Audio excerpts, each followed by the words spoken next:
going to speak to Jim Paulsen, Chief Investment Strategist for Wells Capital Management, and he joins us out of San Francisco this morning. Jim, good to have you back on the program. What about this rebound on Wall Street? Can it be sustained? Well, I'll tell you, it's just fun to see a little greed here today as opposed to nothing but fear. And reports of insider buying and short covering, it's nice to see after several days of fear. I think we're maybe starting the process of finding a bottom after the panic here. And if in the United States here, if we could find a bottom around the, kind of level out here around the 1200 level, Susan, I think we're going to look at this as just a panic and less a recession indicator than we are what will turn out to be about what we got last year during the 2010 soft patch. We're going to get about the same correction this year during the 2011 soft patch, and maybe calmer heads will prevail a little bit, and rather than thinking we're headed for a recession, maybe we'll think this is just an ongoing correction in a bull market. All right, Jim, I should note that you at Wells Capital Management helps manage about $260 billion in assets. Let me ask you, though, do you have the belief that this is just a tick downwards in a bull market run, so we're going to see stock and markets higher at the end of this year? I still do. I mean, I get just as scared as the next person when you see market pricing become unhinged from any kind of fundamentals and you free fall into panic. But I think I still think the United States economy was showing signs of kind of bouncing back. It's now being helped by Japan, which is showing a big bounce back from their tsunami.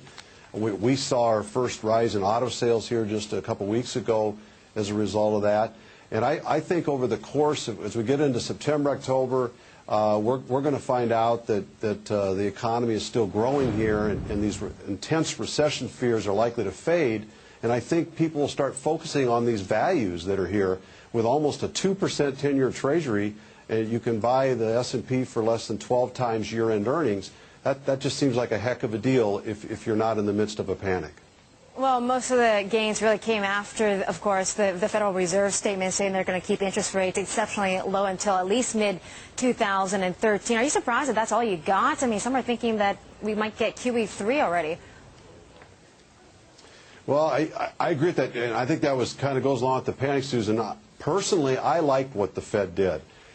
Two things came out to me. I think ever since TARP in this country in the 2008 crisis, the markets, the financial markets, have had the U.S. policy officials by the neck, and they basically drop, and then the policy officials have to jump hoops and do what they say. Today, for me, I like the policy officials taking it back, taking control back. They basically didn't mention the recent financial panic today in their statement. They basically talked only about the economy. They did not give the market Q3, which is what a lot of market was saying needed. They took a calmer approach to this and said, we're going to pay attention to the economy and the market. You're on your own. I think that was a vote of confidence, which might have contributed to the rally that we got late in the day. Okay, but we still have Jackson Hole, Wyoming, of course, a symposium, and some are saying, we're definitely going to get QE3, including Ken Rogoff, of course, the same economist that we talked to yesterday. I think we're not going to, and I hope we don't. If we continue to get some decent weekly unemployment claim data, which has been better than expected here of late, if we continue to hold fairly decent weekly retail sales numbers. Last week we had a big gain in this country in consumer credit, far bigger than anticipated.